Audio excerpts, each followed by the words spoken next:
Okay, let's see who arrives now. This guy, they say he's the president of Finland, looking like the captain of a cruise ship. We need to get him a captain's hat later on. Okay, who the fuck is this guy? These Europeans all look like accountants.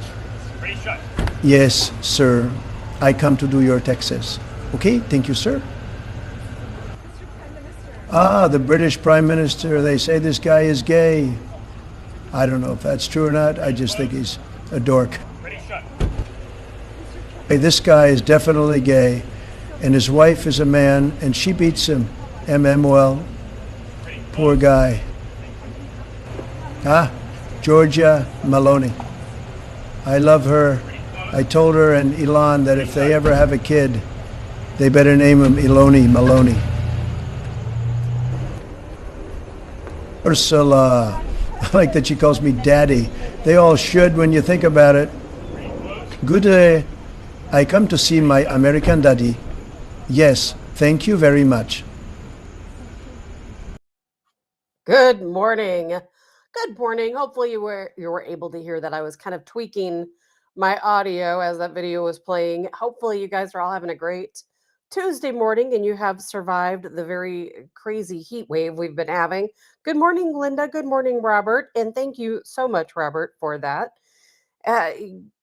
Crazy morning, as always, never ends. I'm Tabitha Hassell, of course, with Tabs on Tap. I don't know what's going on. My lighting, since it fell the other day, is like all off. And it's like it's always a work in progress, isn't always a work in progress. Good morning, Rob. And lots to talk about as always today. We had the big meeting yesterday with the European leaders. You saw, and of course, I want to add that's obviously parody. The video you were watching coming into the show, that's parody. That's not really Donald Trump's voice, as I'm sure you have all guessed by now. Just parody, but I thought it was absolutely hilarious. I have no idea who makes these videos, but I think they are so funny. Good morning, Pam, and thank you. Thank you, Rob. Good morning, Dee. And also thank you. And good morning, Dottie. Thank you to you. Yes, today is my birthday. I'm not happy about it. So thank you all for saying happy birthday. I do appreciate it. I am not a birthday person. It's like I love everyone else's birthdays. I don't like attention on myself. So for me, I don't like birthdays, I guess.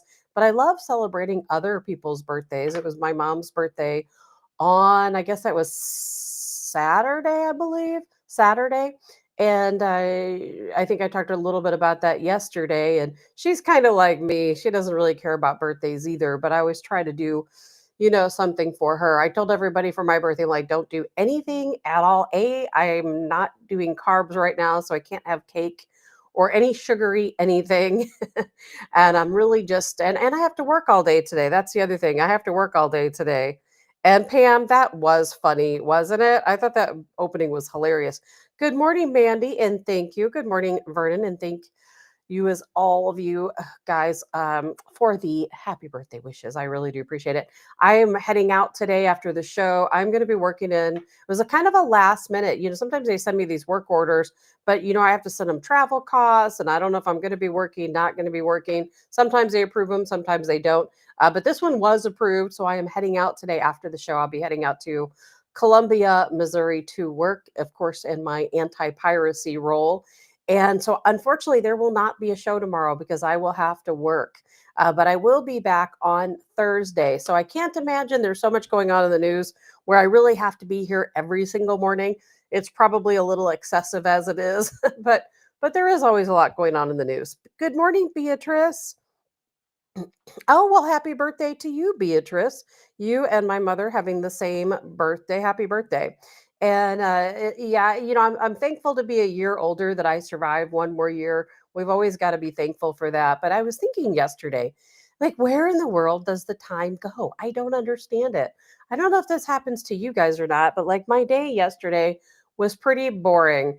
I didn't have any like work to do. So I woke up, my work, is not being self-employed, how that is. Sometimes things are just beyond busy, and sometimes things are a little slower. So when I was done with the show yesterday, I don't even know what I did. It's like if I had to go back and recount my day, I let the chickens out. I fed the chickens. I watered the garden. I set up a new sprinkler system outside, I went to the grocery store. It's like, where does the time go? I went out in the garden and harvested some squash and some very overgrown pickling cucumbers. I'm not really sure what to do with. Cut my finger, but it's like then the next thing you know, it's bedtime. It's like, how does that happen? How does it happen? I don't understand how the days go by so fast. I will never get it. And today will be the same day. The show will end. I'll have to hurry up and get ready, head out the door to Columbia, Missouri, and then the day will be gone before I know it. I don't understand how things go by so quickly. It was so true when my parents used to tell me when I was a kid that as you get older, it's going to go, time's going to go by in the blink of an eye. And it sure does. Boy, and a year goes by awfully fast too now, doesn't it? Um, that it does. So, anyway, some of the things I want to talk about today is going to be obviously that meeting yesterday between Zelensky, Trump, European leaders. Interesting how it all plays out, as always. We'll talk about what Trump had to say about that. Colonel McGregor, a couple of the things he had to say. I love Colonel McGregor. And then we're going to talk a little bit about what America is. I want to show a couple videos. A lot of people think about America, the land of the free, the home of the brave, so many other things, liberty. But to me, now here, and living in the United States, I feel like we're freer than, of course, a lot of other countries are. But at the same time, we've got our own issues here, don't we? We've got our own issues, and we're going to be talking about that. y- I just saw a video the other day. Well, I'll talk about it at the time. Some of the other things we're going to talk about today will be Sharia law, how Sharia law creeps into a community and why it must be stopped. I still don't think there's enough push to end Sharia law in the United States, and it's something that has to happen. And it has to happen now. It cannot wait. It has to happen right now. And I really hope that all of you feel the same way. And it's nothing against, the Muslim faith or Islam. It's not about that because actually stopping Sharia law is actually good for Muslims and for the Islamic faith because a lot of times those are the people that become victims of radicalization and living under Sharia law. They're here in America because they don't want to live under Sharia law. But then somebody at their mosque comes in and thinks that Sharia law is a great idea to implement. And the next thing you know, these people become victims. So we will certainly jump into that. Lots of things to jump into today. First off, I mentioned yesterday I was going to talk a little bit about what happened with George Clooney and fire aid. I don't have a whole lot to say about it. It was about $250,000 out of all of the money that was raised. It wasn't like every penny of fire aid went to George Clooney's NGO. I think what a lot of people are upset about and the why that's been kind of making the rounds is because none of that money has gone to the victims yet of the Palisades fire. Nothing. They haven't received any money at all from Fire Aid or from a lot of these other organizations who were raising money for these people. And of course, everybody's demanding that George Clooney give the money back. And I was looking at his charity, and he has a charity. They do a lot of different things. They bring in a lot of money. But I'll tell you what, like I think it was like 3.5 million just goes to the administrator. So many millions go to the staff. To me, when you're running a charity, your staff shouldn't be making $10 million, quite honestly. The administrator of your charity shouldn't be making millions of dollars because if you're really concerned with the groups you're funding and giving money to, shouldn't the money go to them and not you personally? And that's the only thing that I had to say. $250,000 of it of that fire aid money went to George Clooney. That money has not been dispersed to any of these people as of yet. There's a lot of pressure on George Clooney to make sure that money gets dispersed. But if obviously there's millions raised, where did it all go? That's just it. And what happens is it gets divided up amongst these different funds. And let's say today, if we had the bright idea that, hey, we're going to raise money for the victims of Hurricane Helene, okay? Well, then we raise, let's say, $10 million. Well, we don't take that $10 million and hand it to the people. We should. That's how it should work. But what really happens is you take that $10 million and you break it up and you give it to different organizations, charitable organizations. And then those charitable organizations are supposed to take that money and divide it up and give it to the people who need it most in the ways they see most beneficial.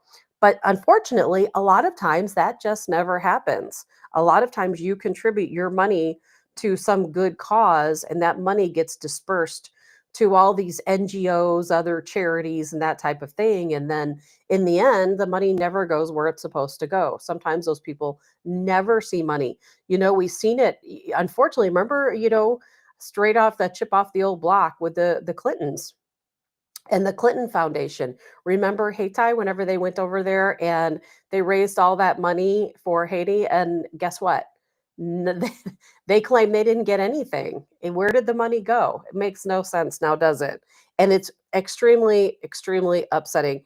Good morning, Kasia from Poland. Good to see you. Kasia's going to be joining us on the show whenever she returns from Poland. Good morning, and Karen, and thank you.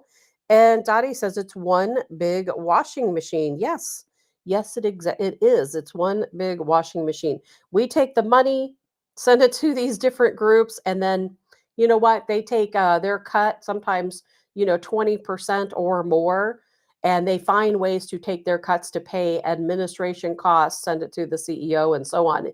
And these people should really be ashamed of themselves, quite honestly. And Robert says the issue I have with most charities is less than 10% goes to the recipients. Exactly, Robert, because they find ways of dividing it up to make sure that in some legal loophole that they get to keep most of the money. And it quite honestly, it's wrong. It really is. And I've been very lucky. I've worked with a lot of charitable organizations. In fact, if any of you are interested, I'm going to be working with an organization this coming Saturday. I've been, volunteering working with them for the past, I think, 13, 14 years, 15 years. I don't know. It's been a really long time with the St. Louis Amateur Hockey Hall of Fame. Just a fantastic organization. Fantastic organization. We have our big dinner banquet, hockey banquet this coming Saturday. There's going to be some really amazing award recipients. I posted about it on my Facebook page. We still have seats available, still have tables available. If anyone is interested, please message me and I will let you know how to obtain tickets. There's going to be a big memorabilia spread if you're interested in hockey. A lot of names you'll recognize, some of the award recipients, Chris Butler, a lot of you know him, Ben Bishop, let me think, Paul Stastny, lots of big names. So definitely a fun event. Starts at 4 p.m. on this coming Saturday, August 23rd. So keep that in mind, everybody. Keep that in mind. Kasha's been there with me before. It's a great time. Thank you, Kasha. Jason, thank you, Jason.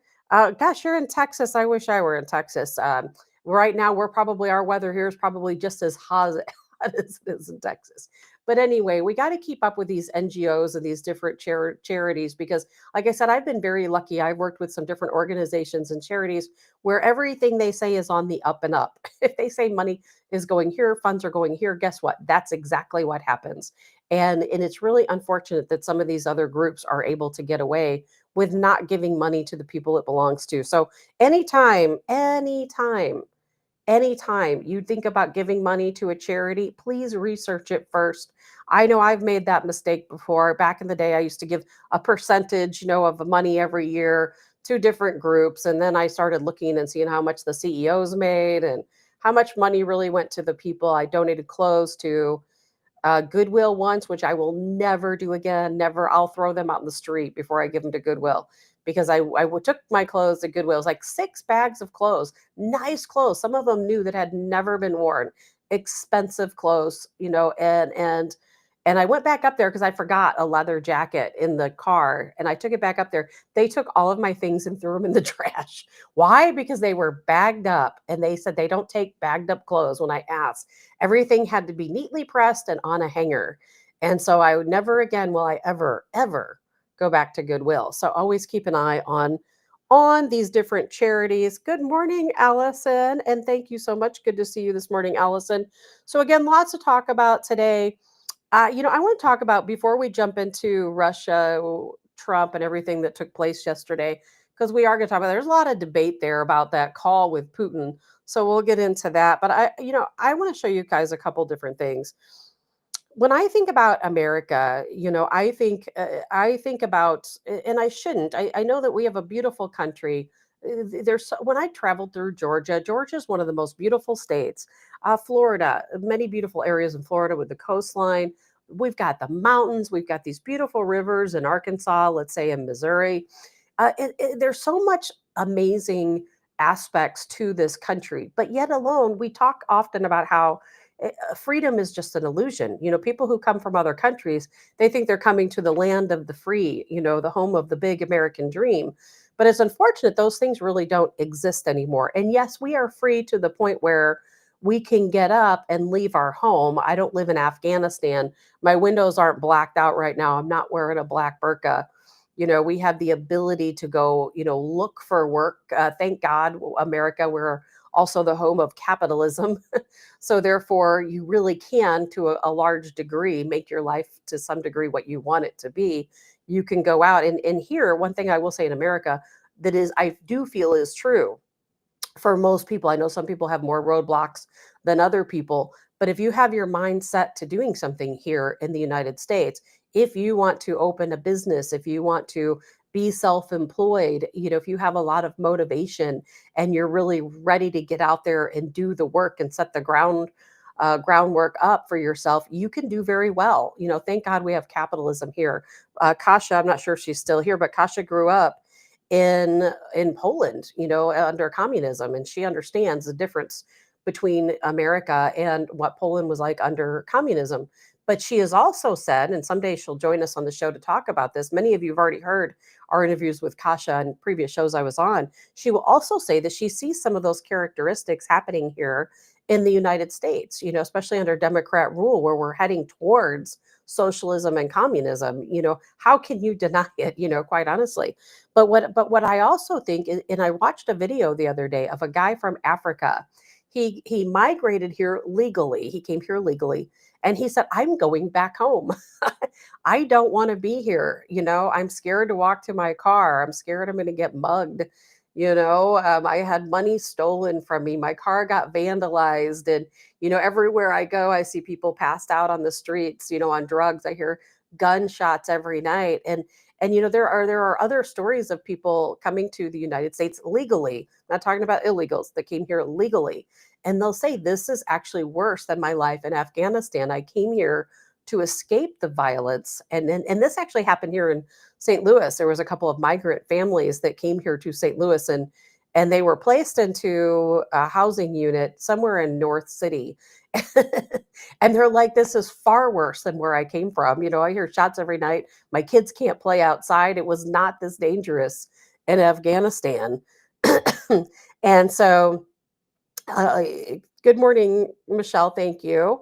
Kasha's still here with us. Kasha's going to join us again to talk about communism someday, as well as some of the other amazing things she does. Good morning, Brenda. And Robert says, look at what Iran used to look like in the 1960s compared to now. You think that can't happen here? Well, Robert, not only can it happen here, but it's going to. If we don't stop what's happening right now, it will happen here. There's no question about it. It's already in play. It's already in play. It's just a matter of, are we going to stop it or are we going to let it continue? We see what's happening over in Europe. And again, people I talk to, that I don't know, that I talk to on social media, they're like, you guys are crazy. Things are just great over here. I'm like, seriously?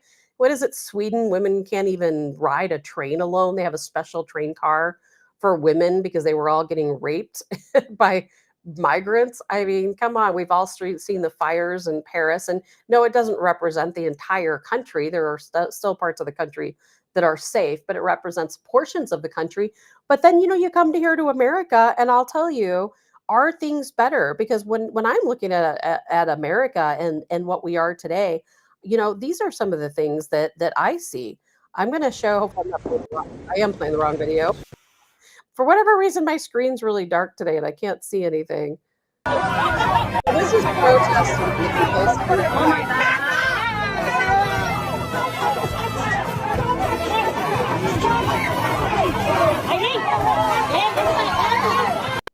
So here in America, that's how we treat law enforcement. Here are people that come to our country. In this case, these people come to our country. They're carrying Mexican flags and Palestinian flags. They're here in our country. And I just heard a speech the other day from a politician who said, oh, I'm Guatemalan first. Even though I live here in America, first I'm Guatemalan, second I care about America. No, if you come to our country, America better be number one. And I'll tell you, I know a lot of people who came to our country legally and illegally. I do know people who've come to this country illegally, and they all say it is absolutely America first. And to some degree, a conversation for another day is that a lot of people who are here illegally actually support Donald Trump. I don't think Democrats expected that whenever they cast their federal only ballots, that some of them actually voted for Donald Trump. And I know that to be true because when I was in Georgia, a couple of the areas I was tasked with walking through and canvassing where there was a lot of illegals there. And, they didn't have much problem telling us that, yes, they're here illegally, but yes, they love Donald Trump. Because why? Because Democrats are mostly anti-Christian. Not all of them, but certainly many of them, and the government under Democrat, again, anti-Christian. And a lot of these people who come over to our country have very strong systems of faith, and they thought they would find that here, and then they find, well, that's not necessarily the case. But when I look at America, I'm looking at the protests that are going on, the violence that take place, the crime. Look at what's happening right now in Washington, D.C. Hundreds of arrests. The city is crazy. I even saw a video, I'm not going to play it, of Brett Baer being pulled over, Brett Baer from Fox, by DC police for whatever. I don't know. I think he might have gotten a citation. I'm not going to play the video. Um, Good morning, Brenda, and thank you. Jay says the biggest threat to democracy are virtue signaling white liberal women. Oh my God. You know what? I have a Telegram channel. I don't use it that often for the show. And I'm like, I'm not going to play these videos, but I saved them and I shared them onto my Telegram channel. There was one of a Democrat man who came out and confronted these two Jewish Republicans who were sitting at a table drinking coffee. Somehow this man overheard them when they were getting their coffee talking about politics. He comes out, he spits at them and continues to carry on. And these guys are so nice. They're like, listen, we are Jewish, we celebrate blah, blah, blah. And they're like, please just leave us alone. We're trying to have our morning coffee. And this guy's just going off on them. Then there was another video of a woman out assaulting people on a sidewalk because one of them had a Trump shirt on. It's like, what in the world is happening in our country? And then, we've got these other scenes. Again, I hope I'm playing the right video.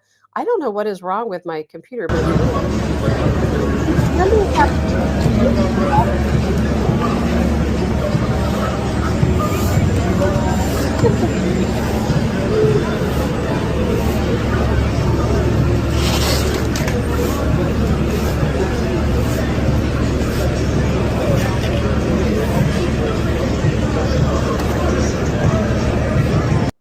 and I'm not going to play that. There's a long video there. Good morning, Curtis. And thank you very much. I appreciate that. And I'll tell you, I don't know about you guys. I force myself to watch those videos. Most people don't want to watch them. Most people do not want to watch videos of homeless people or people on drugs bent over in the street. Just here in St. Louis yesterday, I saw a video and shared it. The McDonald's down on Lindell in the city. When I lived in the city, that was pretty close to where I lived. And I used to go to that Walgreens right next to it. And I'll tell you, the manager was leaned over on the table. Customers were going back there and making their own food because this manager had no idea what was going on. I don't know what she took, but she was like these people all leaned over on the table, slobbering on the table. Hopefully she's been fired. She's probably not going to seek treatment, but I hope she does. But it's all too common. How many videos have you seen of people working at gas stations or convenience stores and they're all bent over? Now they have this new disability, sort of that's going on. Not that the people are seeking disability money, but it is a disability that's taking place. Is that people who use tranquilizers, they call it trank, a very popular drug out on the streets. It's causing permanent deformities to people's spines. And they are, how you see people like that bent over? They stay that way.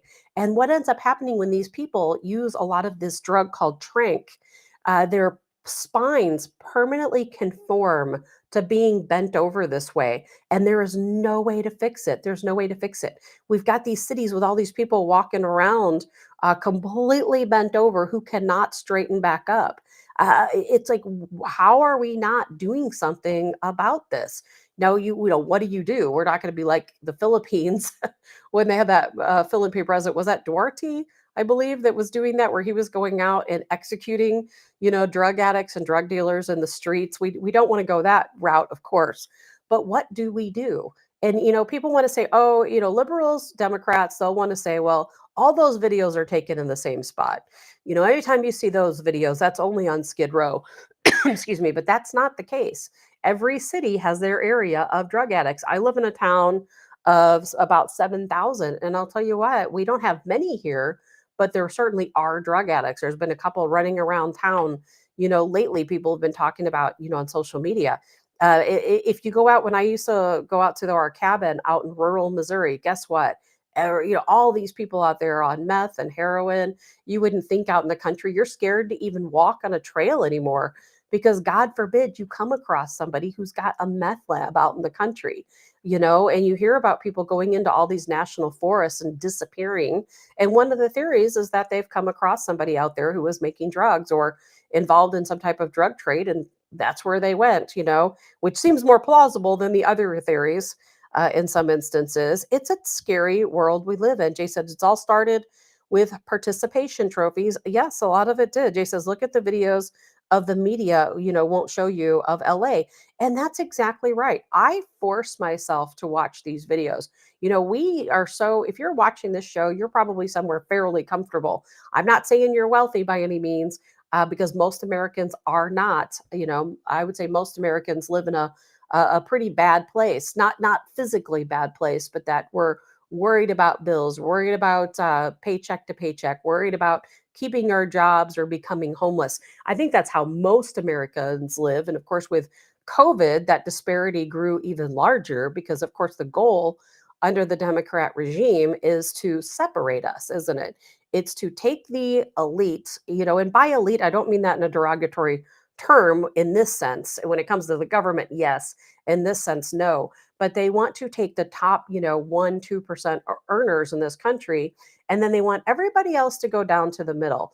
And, they don't want any middle class. They either want you to be ultra wealthy or they want you to be under the poverty line.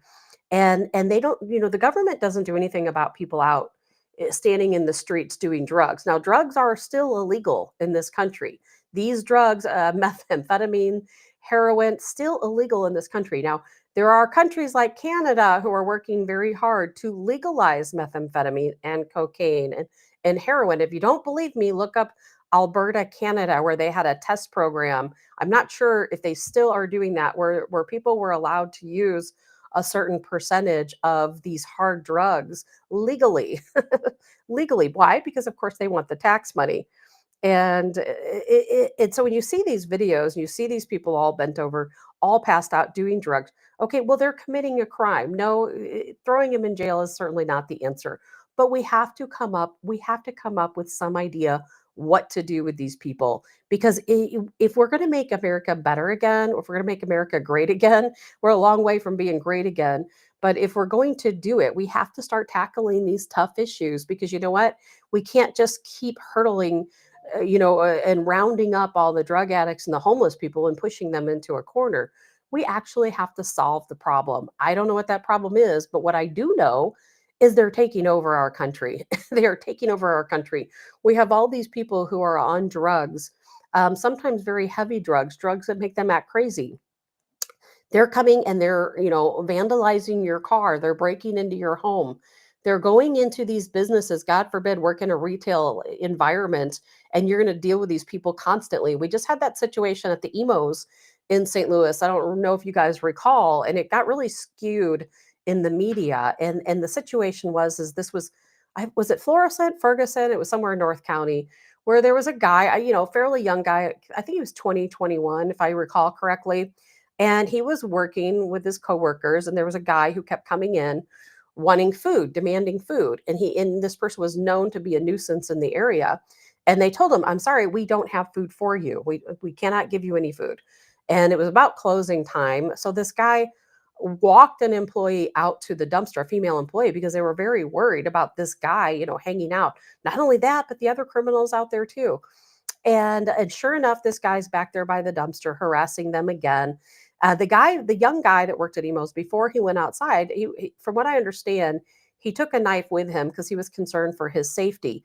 And of course, he was threatened and approached by this guy looking for food and ended up stabbing him. Now, the kid made a mistake in that he did wash the knife off, put it back allegedly in the knife block, and but then he got his mind back together and he called police. He self-reported and explained to them what he had done and why he did it. So in the end, what he did was fine.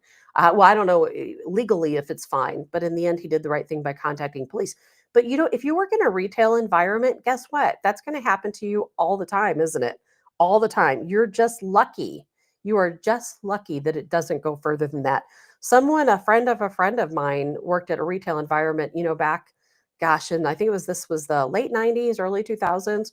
She was working, some of you might know that story, here in Illinois, over in Illinois, and she was working at I believe it was a store that sold dance outfits and things like that. And a guy came in, and guess what? He murdered her.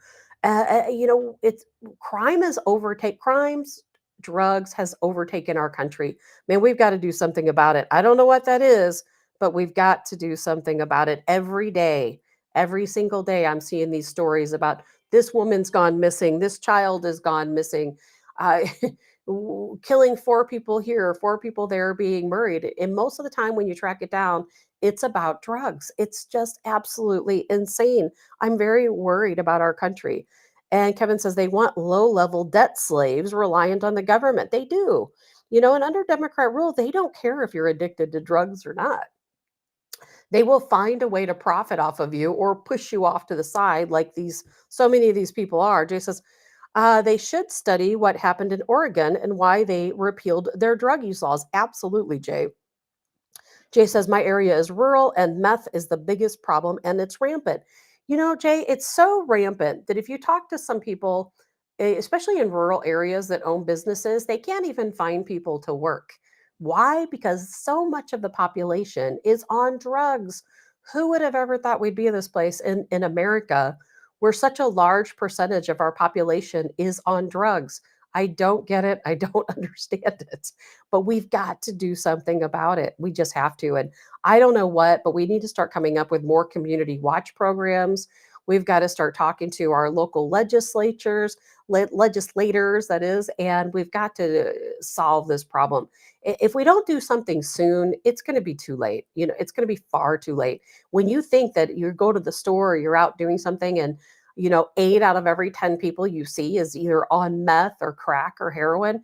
And depending on where you are, it's a really big problem. And it's soon to take over our country. Jay says, uneducated, dependent people are easier to control. Also true, very true. And Curtis, Dems get upset if you punish criminals. Larry says, federalize the cops. I'm all for federalizing the police, no question about it.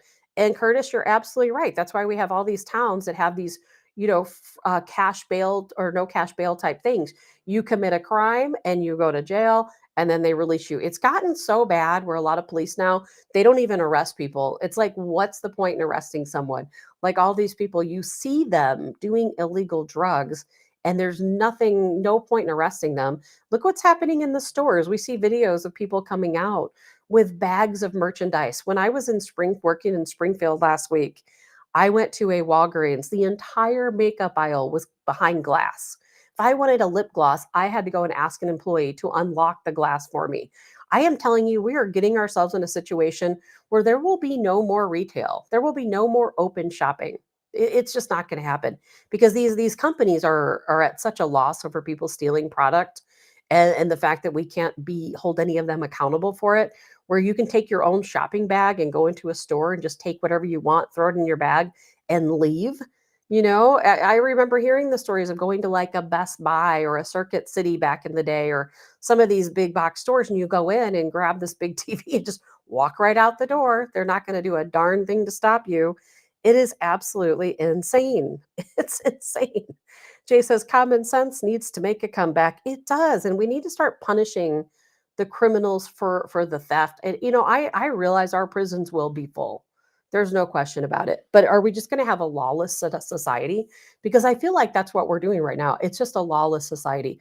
When there are neighborhoods you can't walk in because you're going to get raped, robbed, or murdered, then we have a real problem. If you can't work at a retail store because somebody's going to come in and rob you, or worse, or that you're going to have to stand back and watch them take merchandise out of the store and you can't do anything. I mean, we do seriously have a problem. And I feel for people working in the retail environment, but I'll tell you, we don't do something soon, it's going to go. There will be no retail left. We're going to have a situation where everything's going to be pickup. Like right now, you can go to a store and order a pickup, or you can order delivery. That's going to be the only option. Because quite honestly, when I went to that Walgreens in Springfield, Missouri, everything was locked up. I was going to buy, some lip gloss and a couple of things. And I thought, you know what? I'm not even going to bother. I'll just order it online and have it delivered to me, because I'm not going to go and get a store employee. They had one employee dedicated to just opening these cases of things that are locked. I mean, that's how crazy the situation is. And if you go to California, it's so much worse. When I was in California, I went to I think it was a Walmart in Santa Ana. And sorry, I forgot to turn my phone off this morning. I went to Santa Ana, and this Walmart had every department was separate. The makeup department was completely standalone by itself.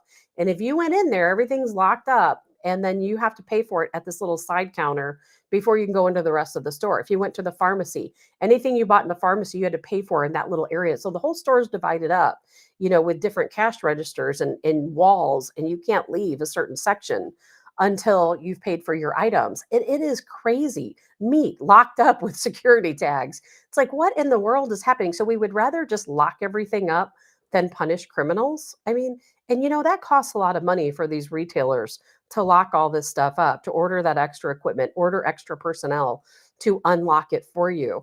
And but they pass those costs on to you. All of these times people go in and steal, guess what? That cost is passed on to you. We're not even be able to afford to buy things pretty soon. Larry says, I was born and raised in Chicago. Me too, Larry. As teenagers, we could go downtown and wouldn't worry. Now, I wouldn't even think of going downtown. Larry, same. I grew up in the Chicago area, and I was in the Chicago suburbs.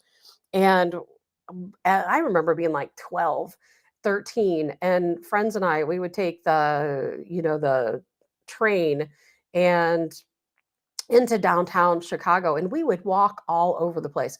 The worst that would happen to us is we would be freezing cold because it would be so cold and windy in the winter time, of course. Or we'd go to downtown Chicago and go to the beach. Never worried about anything. Nothing ever happened. I don't even remember ever feeling threatened or scared in the slightest. And now, as an adult, I wouldn't even walk in the same places I did when I was a kid. And that was without parents. We would do this without parents, and we were perfectly fine. And Vernon, Portland had a government building. They could get a heroin shot, so it should be a clean needle. Unbelievable. It really is. It just makes me sick. Anyway, I've carried on enough about all of that. You guys get the point. We have to do something about it, because the criminals and the drug addicts are taking over our country. They're taking over our communities. And if we don't do something about it soon, you think things have changed from when we were kids to now? You just wait another 10, 20 years. I don't think you want that for your kids, your grandkids. I don't like where things are going. It really worries me. And of course, working in security, I do sometimes see the worst of the worst, or the best of the best. Can go either way. But things are in a bad spot, a real bad spot. And then we have to add on top of all that Sharia law taking over in so many communities across the country. I couldn't even get in and start going down the list of communities in our country that allow Sharia law. They allow it. I'm going to play a video for you. This gentleman's talking about an area in Detroit in Sharia law. Sorry about that. I've been coughing all morning. Let's see. Vernon says Portland had a government building. They could get a. Oh, I already read that. Larry, yep.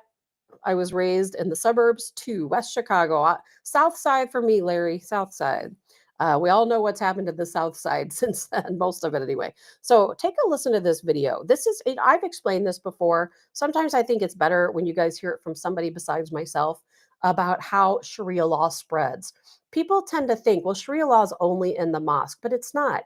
It starts in the mosque. And when you think of Sharia law, think of radicalization, because Muslims who are not radical are not living under Sharia law. This is America. You live by American law, not Sharia law. And the fact that our country allows, even under the Trump administration, they allow Sharia law just blows my mind. So I want you to hear this, and then you're going to understand why this is such a fear, why it's growing so rapidly. And you might want to say, well, it doesn't affect me. Trust me, it absolutely does affect you, because you know what? Your tax dollars are paying for these people to live. So take a listen here. Muhammad's 3 steps was immigrate, increase, eliminate. Immigrate as a religious refugee, increase the number of your followers and demand political accommodation, and then eliminate the previous culture. So I was speaking in Detroit area, and afterwards had people come up and visit around the book table, and they were telling me about a lady who had a ministry to pregnant mothers. So she shows up at a Muslim house, has a little present. Well, out of a bedroom comes another pregnant Muslim mom. Out of a bedroom comes another pregnant Muslim mom. Out of a bedroom comes another pregnant Muslim mom, all pregnant by the same man. He's practicing Sharia law in his house. And then someone else says, oh yeah, Faisal bought a bunch of houses on the street, has a wife in each one. Where was this? In Detroit area. The wives go down to the welfare office and say their husband's not around. He goes and visits them, and the more kids they have, the larger the checks get. And he's living like a king at state expense, and all the kids playing in the middle of the street are his children. He's practicing Sharia law on his block. They take over several more blocks, and they vote in the school board. And now they have their Sharia in the schools. And then they take over more blocks. They vote in the police department, fire department. And in Hamtramck, Detroit, they vote in the majority of the city council. They have their minarets, their calls to prayer 5 times a day, no different than Pakistan. So we see the first ones come in as immigrants, and they're nice, and they're so nice, everybody says they're nice, nothing to fear, let more in, more come in, they gravitate together, form a community. Imam shows up and says, okay, you need to start getting a little more serious about this, more fundamental. Then the burqas start appearing, people say the neighborhood's changing, they move out, more Muslims move in. And then there's always that stickler that says, I refuse to move out. And that's when there's random violence from Muslim youth. And there's no witnesses, because no Muslim family dare testify against another Muslim family on behalf of some kafir infidel that's hanging in the neighborhood. And so eventually they take over the entire neighborhood. And they do this neighborhood by neighborhood, city by city, block by block, until they take over countries. And there's 1,400 years of track record to observe this pattern.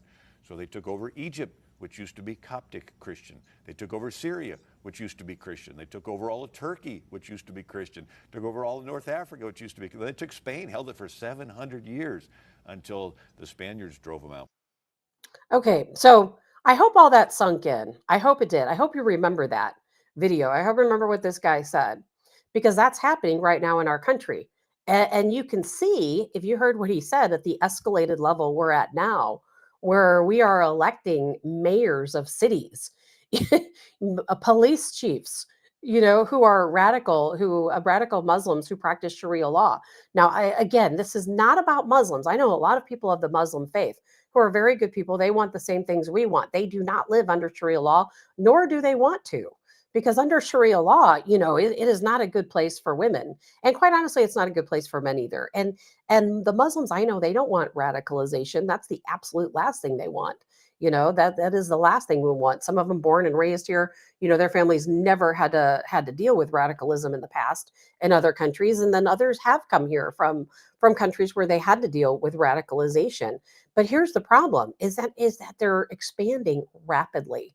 When you think about one radical Islamic man who's having 16 children, he's got multiple wives, Some of them have 20, 30 children. And I'm sure there's many, probably some that even have more. And they're, again, they're going in, they're claiming these are unwed mothers, that they don't know who the father is. They don't have any way to get money from the father. And then they're living on state aid. So they're living for absolutely, absolutely for free, on your money, because guess what? You're paying for it. And Lori says, yes, if I were a young couple, I can't imagine bringing a child into the world. I know, I feel like such a doomsdayer today talking about all these bad things.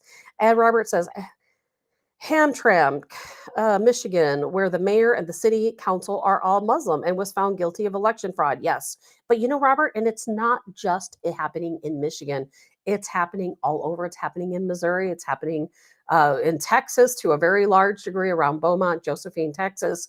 Obviously, Michigan, New York City. New York City has a very large area that practices Sharia law. They're a part of New York City. They have their own police force, their own city council for their area, not city for the New York, but for their area. But they live under Sharia law, and they are expanding all the time. Now, why do we allow this in our country? That's what I don't understand. Why do we allow this in our country? Here in America, we have a constitution. Everyone in the land of America should live under that Constitution. Everyone in the land of America should live by American law. So, why is it that we and our government, whether it's Republican or Democrat, why do we allow people to move to our country or to live in our country and practice Sharia law? It makes no sense. There's no place for Sharia law. But I don't hear anyone talking about banning Sharia law. Now, why would that be? And of course, excuse me, we don't hear about Democrats talk about banning Sharia law, because guess what? They're giving these mosques that practice Sharia law are giving millions of dollars. There's a lot of money within these mosques. They're giving millions of dollars to Democrats. I remember when Hillary Clinton raked in millions of dollars in Beaumont, Texas. It's a scary situation. Jay says, do they identify as Mormon?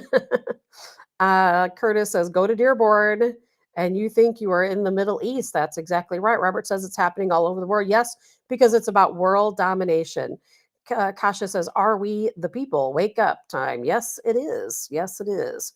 Are we the people?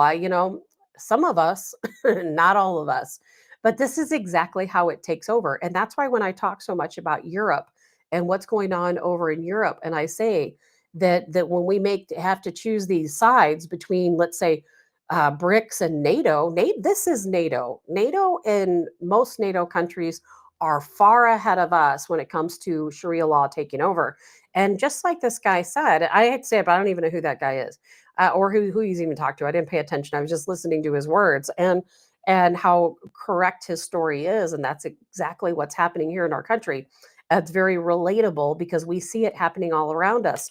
And then, I used to get so upset over Syria. People would fight with me, probably even some of you, about Syria, because I was so upset whenever they ousted Assad. Oh my gosh, I knew the day was coming.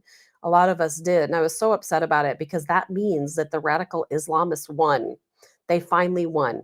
People want to say Assad's such a bad guy, blah, blah, blah. Assad was trying to save Christianity in Syria.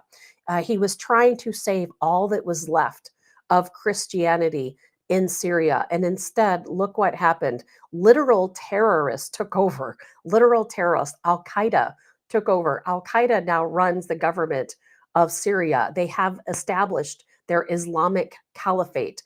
And some people want to say, like Obama, that Al Qaeda is a moderate terrorist group. They're not as bad as ISIS or some of these other groups. And trust me, that's true. It is true. I always try to say there's no such thing as a moderate terrorist, because Al Qaeda is certainly, capable and has killed many people, including Americans.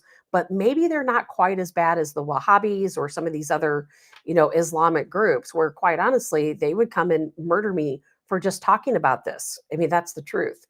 And I think people are in the media are scared to talk out about it, because they will absolutely come after you for talking about these types of things.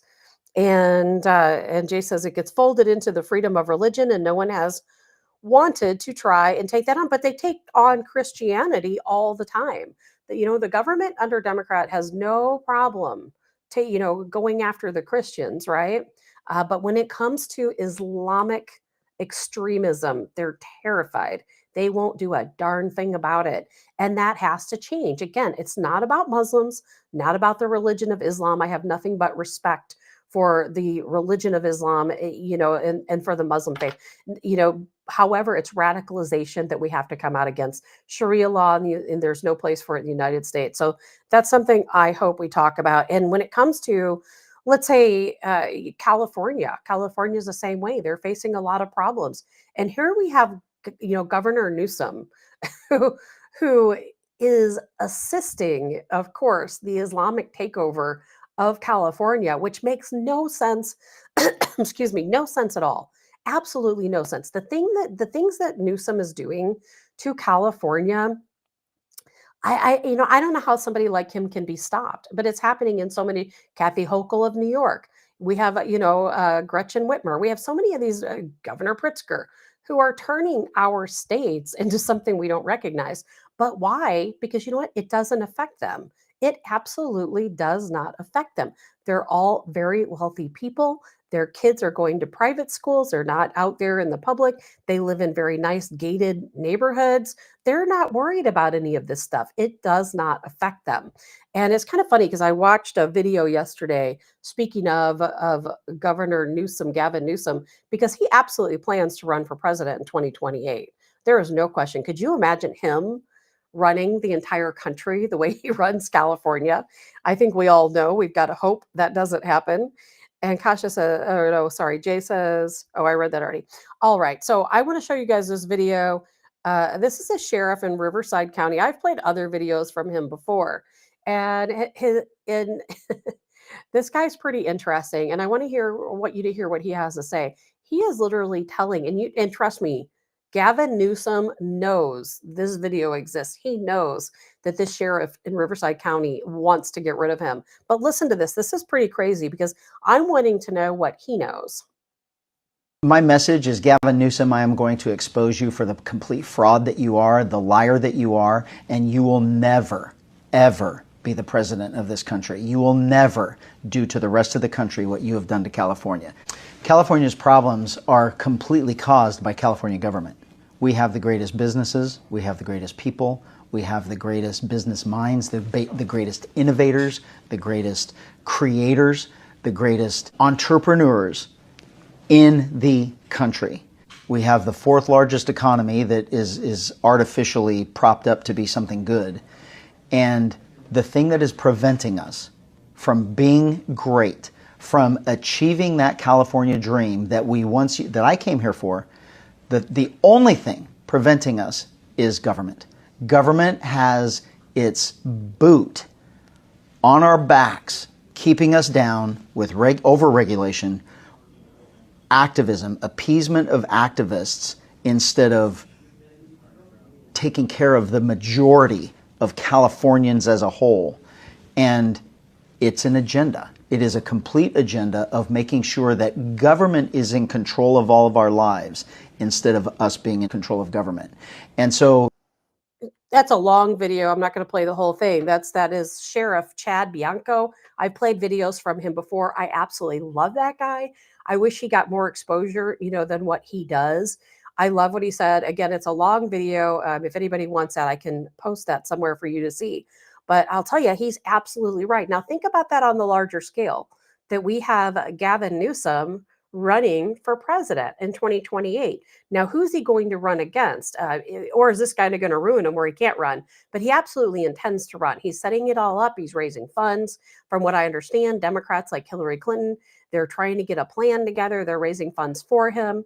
They think that he's going to be their next leader. It's not going to be Kamala Harris, by the way.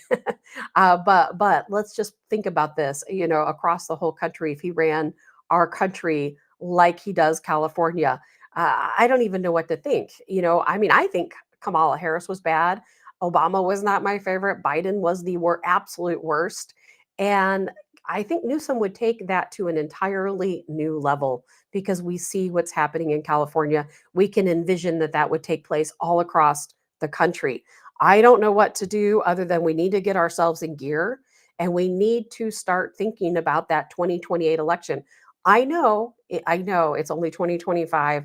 Donald Trump just took office. We're doing some really great things, but we've got to start looking ahead to 2028. We need to start getting out there, raising funds, making people aware of what we stand for and how much our country is going to be better under, I don't even want to say Republican rule, because I don't feel like most of us are Republicans, like actual Republicans, but the People's Party. We've got to make people understand what the People's Party is all about, is the best way I can describe it. On the Republican side, I don't know who plans to run. I have no idea. Some people say Eric Trump, some people say Don Jr., some people say JD Vance.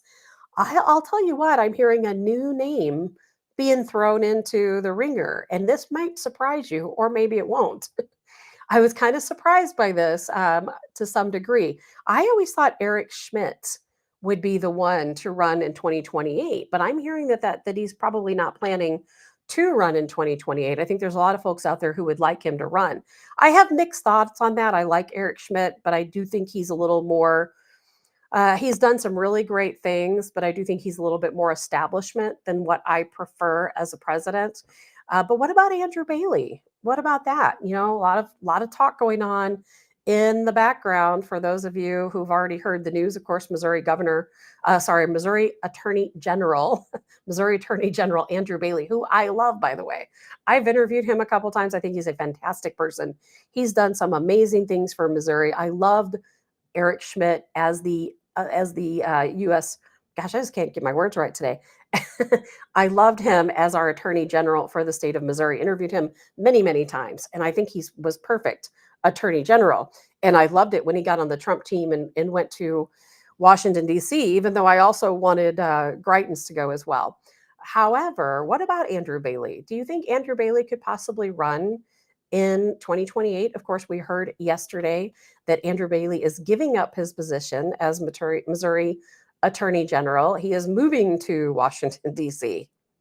That probably doesn't surprise anybody. He's going to be Dan Bongino's right-hand man as the co-director of the FBI. Just a fantastic role for him. I think Andrew Bailey would make a great president. I don't know if we know enough about him quite yet, but I think we're going to learn. And Robert says, same in Michigan and most, if not all, the states in the union. Jay says, I don't think Newsom would ever stand a chance. I honestly don't think so either, to some degree.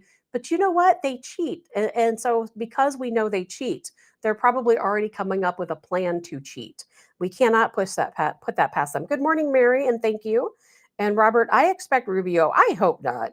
I could never vote for Rubio. I would not want Rubio as my president. I would be 100% against that. I hope not. Jay says, honestly, I'd love to see Abbott run. I really like Governor Abbott too. I think he would do a fantastic job running this country, but I don't ever see it happening. So good morning, Scott, and thank you very much. And yes, Robert, selected, not elected, as long as we have the Fed. You got that right. So we'll see how all that plays out. But I think that's absolutely fantastic that Andrew Bailey, we should say now, soon to be former Missouri Attorney General, heading to Washington, D.C. But I'll tell you another backstory about that. There's a lot of things I'm hearing. And one is that, and it was hard yesterday. I'm not naming any names, but someone had told me ahead of time that was going to happen. And I was so hard to not tell anyone. It was just a couple hours before the announcement was made. And if you're listening, you know what I'm talking about. But somebody, cued me in that was going to happen. And I'm like, I was so excited about it. I'm like, I can't do anything. I can't tell anyone. I just got to keep my big mouth shut, which is really hard to do when it comes to news. But I'm glad I did. And it was a really exciting opportunity for Andrew Bailey. And, and now the person I talked to yesterday did not tell me this. This is something I've just, have heard in these back channels and different things like that, is that Bongino is probably on his way out. And even though Bailey stepped into this role as deputy director of the FBI, chances are it's probably going to be a very short-term space. Dan Bongino may be going to resign from the FBI, understandably. Why? Because he's probably, and I'm just guessing here, probably just fed up with everything he sees. And he'd rather go back to podcasting, where he was making an awful lot of money, and probably not quite as frustrated. From what I understand, and I think this is a fact, that he's threatened to resign many times. He's walked away, a couple of times and said, I just can't do this. then, he comes back and gets back to it. But I really do think that he's been so wishy-washy that he's either going to be forced to resign or he'll just resign on his own. And then we'll have Andrew Bailey stepping up into that role as a director of the FBI. That's the way I see it playing out. I think it's probably going to happen because if there's anything about Donald Trump, he doesn't like wishy-washy. And I think he knows that Bongino is just fed up. There's been several times he's walked away and he's like, am I coming back? Am I not? I don't know. So I think they want to make sure they have somebody in place for if and when that happens. And Larry says, Khrushchev said, we will take over the U.S. without firing a shot. It will be done from within. It's been going on. Why? Government is by the people and for the people. Apathy of the American people. You're right. We don't need another country to destroy us. We're doing it ourselves, aren't we? And we're doing a fine job of it. While other countries are working on bolstering their military, some people will say, well, Russia has taken a loss this year in 2025. And to some degree, that's true. Now, the ruble continues to climb, but it did go down, did dip a little bit. Inflation has gone down there, but it's still fairly high. But you know why? It's because they put so much money into their military, so much money into their military. And I'm not even talking about what's going on between Russia and Ukraine, but I'm talking about the fact bolstering their military for the future.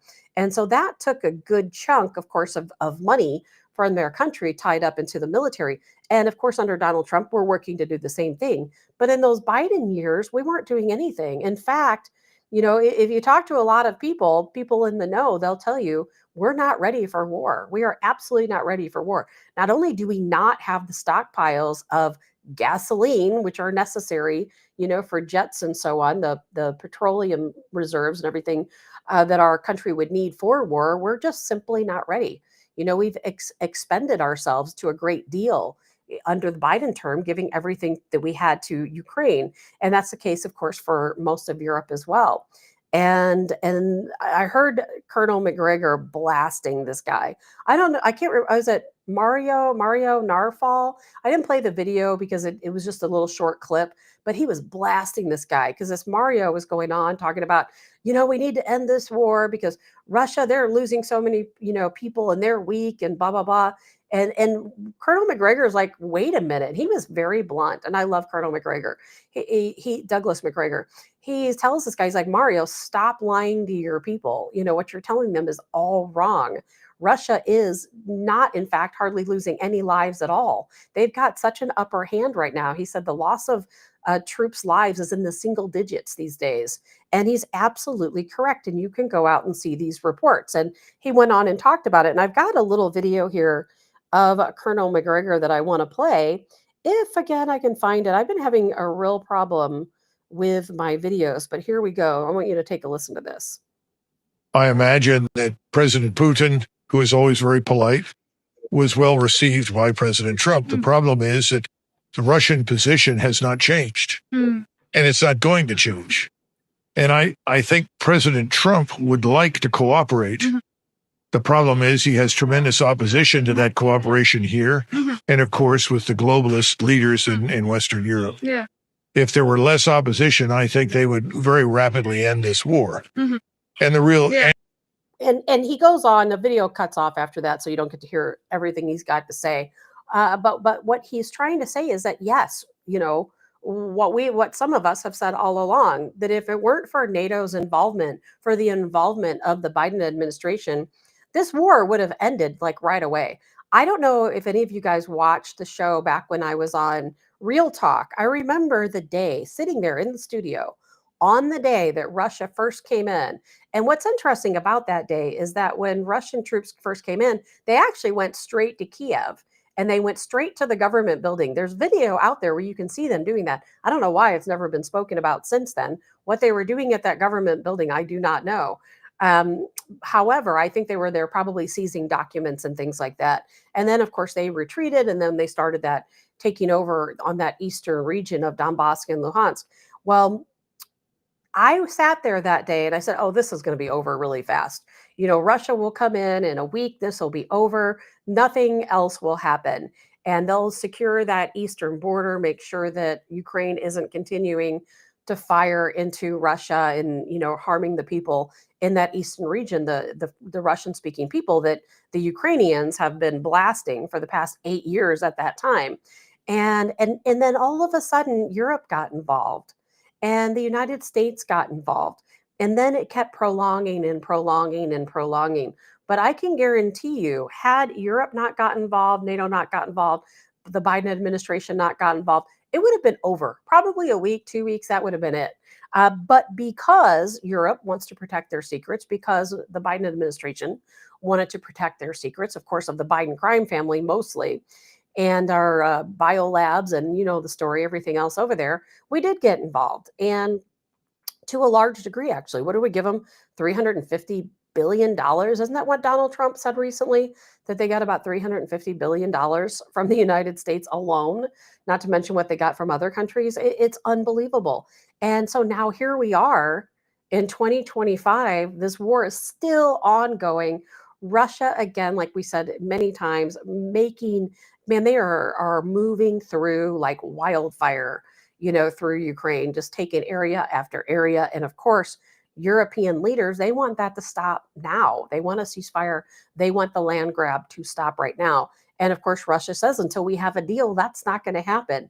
And, yesterday's meeting, there wasn't really a lot that came out of that. The only couple things that I saw that, I think were of importance. Well, one, Zelensky originally arrived in DC wearing a t-shirt. Now, he ended up wearing a black outfit. It would look like a black button-down shirt, fatigue type black pants, and a black fatigue type jacket. He absolutely did not have a suit on. He did not have a tie on. I thought it was absolutely disrespectful. It was better than what he arrived in DC in, which, at one point he just had a t-shirt on, but still not in a suit, because he's an actor. He's a puppet on the stage. That's why. That's all this is about. And then you see those videos, of course, of all the Europeans. I played that sarcastic video at the beginning of the show.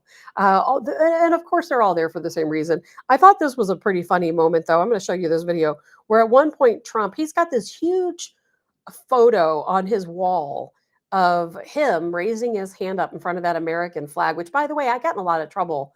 I got jailed on Facebook at one point for posting that. They said it was altered and not real, but no, it was real. He's got the photo right there. He tells everyone to look at it, and the looks on their faces are so funny because, especially Ursula van Leyen, she's probably behind it, as is Ukraine. Donald Trump expects that Ukraine is behind that assassination attempt. So I think it was pretty funny that he pointed out during that meeting. That might have been lost on a lot of people, but it was not lost on me. Let's see here. I'm going to show you this really quick. Not a good day. That was not a great day.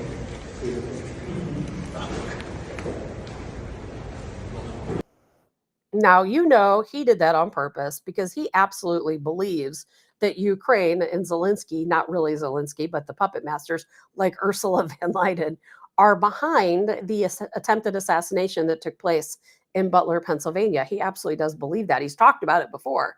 And as well, of course, the assassination attempt at Bedminster Golf Club, because that guy who attempted to assassinate him was tied directly to Ukraine. So it's pretty interesting that he did that. I think Donald Trump does a lot of things that maybe people don't always catch that he does with intent, sometimes to make people uncomfortable. Donna, you were absolutely right.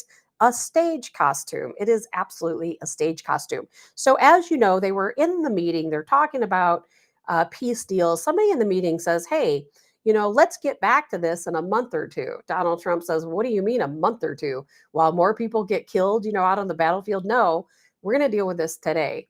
Now, here's where there's some confusion that comes in. I want to show you this photo. I have a hard time sometimes bringing photos up, but I want to hopefully, oh yes, it did come up, thankfully. So here's Donald Trump. He takes a break and he says, we're not waiting a month or two. I'm going to call Putin right now, pulls out his phone and calls Putin. Now, here's where there's a little bit of debate going back and forth. It's been widely reported that while they're in this meeting, he takes the phone out, he calls Putin, talks to Putin for, some people say, 30 minutes, others said it was like 20 minutes. And the dispute is that they say, well, he did this in front of all the European leaders and Zelensky. But that is not true, allegedly. Allegedly, he asked them all to leave. Then he made his call, and then after the call, he brought them back in. And so there's a lot of people out there reporting that they were all in the room. Other people saying, nope, that is absolutely not true. It was a private call because he does have respect for Putin and would not possibly call him in the middle of a meeting with the European leaders. But you can see the map back there and kind of see where the lines are drawn.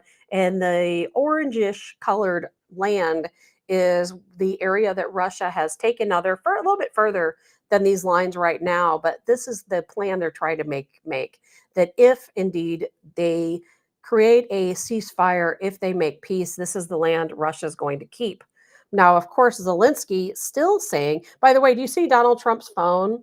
It's kind of funny. Way back in the day, I worked in an office way back in the day, and we had that exact same phone, which is really strange to me. I think he would have a better, newer phone, but we had that exact same phone, which I think is kind of odd. First, I thought, well, this can't be real because that phone is not a new phone. And so I thought that was kind of interesting. But where did we come out in the end? Where do we come out in the end? Zelensky behaved himself. If you guys watched any of the conversation, he learned from the last time. He didn't want to upset JD Vance or anyone else. He nodded his head and he behaved himself as he should. And I'm sure that's exactly why the European leaders were there, to make sure he behaved and didn't say anything too dumb. But in the end, we're kind of back to square one to some degree. You know, Zelensky, Ukraine, they still say they don't want to give up any land. They want a ceasefire to start immediately so that Russia doesn't go any further. Russia has not agreed to that. Russia's pretty much saying, you know what, we're ready to make this deal. It's up to Zelensky now. Now, of course, the next step is that Zelensky and Putin are going to meet. You know, and I thought it was also interesting that Donald Trump made the statement, something we all didn't say. If you're listening to this show, something I know I say a lot, you guys probably may or may not like it, is that Russia is a very powerful country. And a lot of people don't like to hear that. They don't want to think of Russia as being a powerful country. And I was very glad that Donald Trump said it. Colonel McGregor has said it all in the past 24 hours, that Russia is a very powerful country. And he is telling Zelensky that, hey, I really think that you need to take the deal. Because if you don't take the deal, you know, what guarantees do you have? Because we're not going to help you anymore. We're in a position right now under Donald Trump where we're still supplying weapons to Ukraine, but it's a purchase program. We're not just sending them, they're being bought. Millions of dollars, by billions of dollars actually, being paid to the United States for these weapons that are going to Ukraine. That's not your tax dollars any longer. We've stopped all cash going to Ukraine. That happened, I think, last week or the week before. No more cash to Ukraine. And I think Donald Trump was trying to put it to Zelensky that, hey, you better take this deal because Russia's moving at a very quick pace.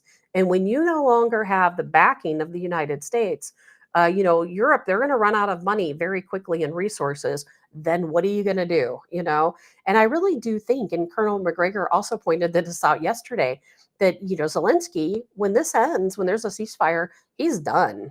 He is absolutely done. For one, the people will have a real election. They've not been able to have an election because of being in a wartime scenario.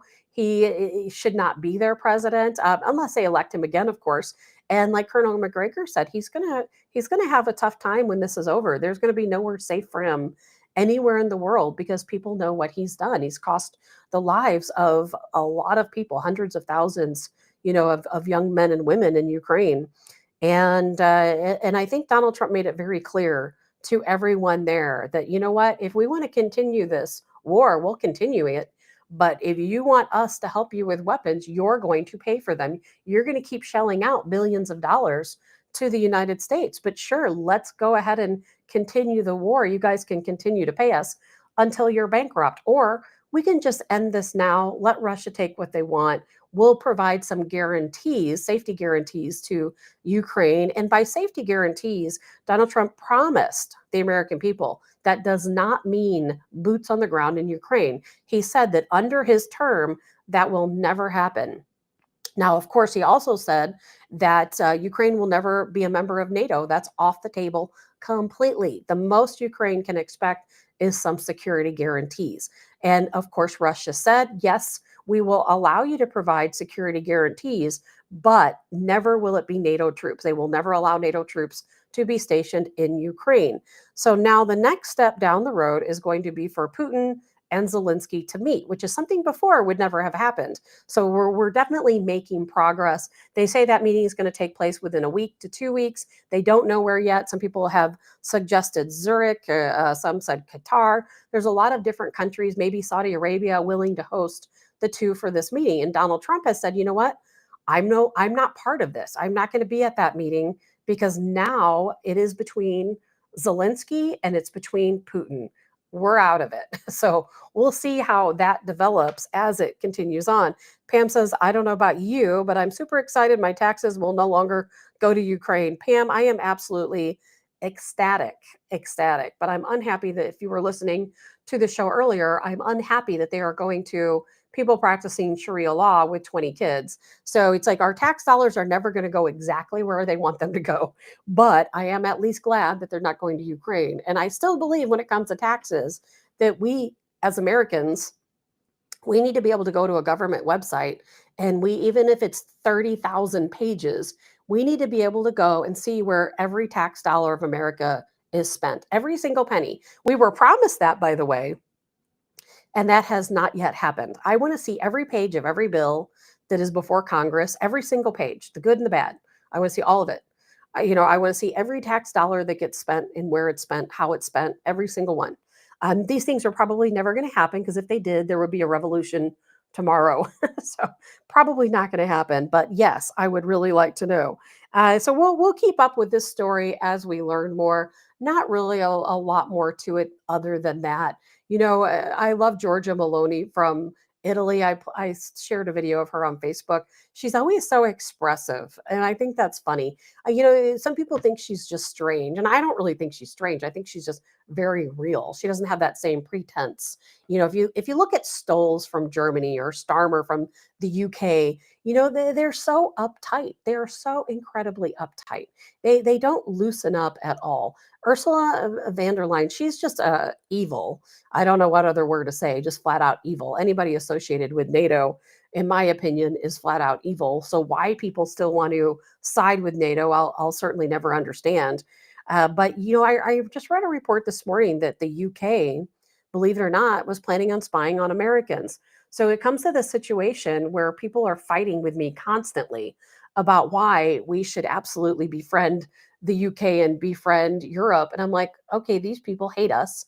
I say that on a pretty regular basis. And now I find out that they wanted to spy on us. The UK government, they wanted a back door with Apple in the iPhone so that they could spy on Americans. They don't have no control over Americans. We know what they're doing over in the UK, of course, the repressive way that their regime behaves, and that and they're at an all-time high, by the way, sending people who post on social media to jail, prosecuting them, all-time high. It is absolutely insane. But they want to now watch what we're doing. They want to come over and sue us personally for posting about them in social media. They're worried about Americans being in the UK and taking videos or expressing our free speech while we're in the UK. So they asked Apple for this backdoor into the iPhone so they could spy on us Americans. And thank God it didn't go through. Apple said, nope, not going to happen. But it's crazy to even think it was a possibility. And you really need to start thinking when you travel. You really do. Because when you're traveling, you don't know what deals these other countries have in place to spy on you. Most of us have nothing to hide. But still, it's just weird. And I'm not surprised at all that the UK wants to know what Americans are doing. And we saw it happen in Brazil. Brazil, of course, is a BRICS country. Brazil, persecuting their people that were posting on X, posting truth on X. And then X, of course, Elon Musk and the country of Brazil, a judge in Brazil, were back and forth. And Elon Musk ended up closing his X office in Brazil over this because they are tired of people spying on other people. Just let people be. How about that? Just let people be. But freedom is an illusion. There's no such thing as freedom. You might feel like you're texting on your phone and you have that freedom, that anonymity, but you don't. Everything you use your phone for, whether you're talking or texting or emailing, even me right now, I'm not even on my phone, but my phone is listening to me. And I'll know that because let's say if I want to talk about maple syrup, I will get maple syrup ads all day long. We all know that. I bought a 3D printer and I talk about 3D printers. And so now every ad I get is about 3D printers.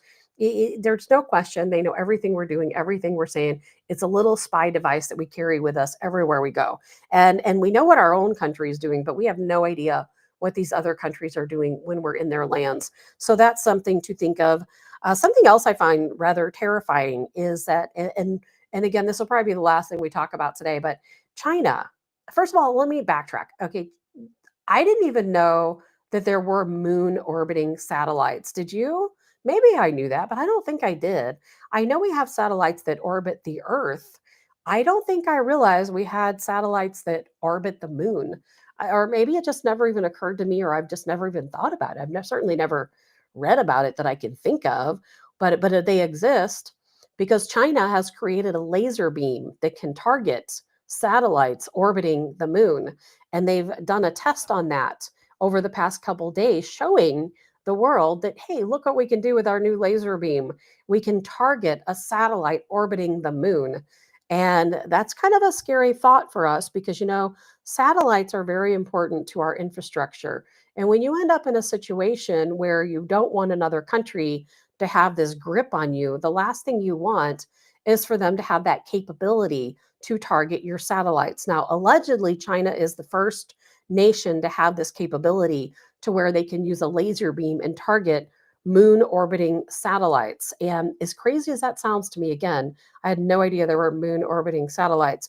But China now has made their way ahead in that market. And if they can take out a satellite, which they did not take out a satellite, they just wanted to show that they could. And if they can take out a satellite orbiting the moon, then that means they can take out all of our communication satellites, and we can theirs too. I don't know about moon, obviously not moon orbiting satellites, but Earth orbiting satellites. We have some pretty good hold there as well. But it's kind of scary when you think about it, and how vulnerable we are, through satellites, through things in space, and lots to worry about there in technology and how technology, of course, is evolving. But I do think that that is about all I wanted to cover today. I don't think there was anything else. Looking at my notes to be sure. Lots more to talk about. Again, I got called into work. I wasn't expecting that to happen. And so I do have to leave today to go to Columbia, Missouri to work in my anti-piracy role. I will not, unfortunately, have a show tomorrow. I'm sure there will be some exciting news to talk about. I guess I'll have to post it on social media, but I will be back on Thursday and Friday. So we'll talk more then. But I do hope you guys have a really good day. Thank you all so much for the birthday wishes. I do appreciate it. Maybe I'll have a sugar-free coffee for my birthday since I can't have any sugar. We'll see how it all plays out. But I do appreciate everything from you guys. Thank you for watching today. If you like the show, please share it. Facebook's fighting me pretty darn hard. I haven't had as many problems on YouTube or on X. Not a whole lot of watchers on X, but man, Facebook fights me every bit of the way. So we've got to do everything we can to spread the truth faster than they can spread those lies. Well, I am Tabitha Hassell with Tabs on Tap, and I will look forward to seeing you all on Thursday. And on my way out, I'm going to play that same video that I played in the morning, mainly because social media hates it, but also because I think it's funny. Just keep in mind, it's a parody. It's just satire. Thanks, everybody. Have a good day. We will see you on Thursday. Oh, wrong video. I don't know what it is with me in these videos today. Well, I will try to play the video. Here we go. Okay, let's see who arrives now. This guy, they say he's the president of Finland, looking like the captain of a cruise ship. We need to get him a captain's hat later on. Okay, who the fuck is this guy? These Europeans all look like accountants. Yes, sir. I come to do your taxes. Okay, thank you, sir. Ah, the British Prime Minister. They say this guy is gay. I don't know if that's true or not. I just think he's a dork. Hey, this guy is definitely gay, and his wife is a man, and she beats him. Well, poor guy. Ah, Georgia Maloney. I love her. I told her and Elon that if they ever have a kid, they better name him Eloni Maloney. Ursula. I like that she calls me daddy. They all should when you think about it. Good day. I come to see my American daddy. Yes, thank you very much. Thanks, guys. See you on Thursday. I was having a hard time ending that, but I think we got it somehow.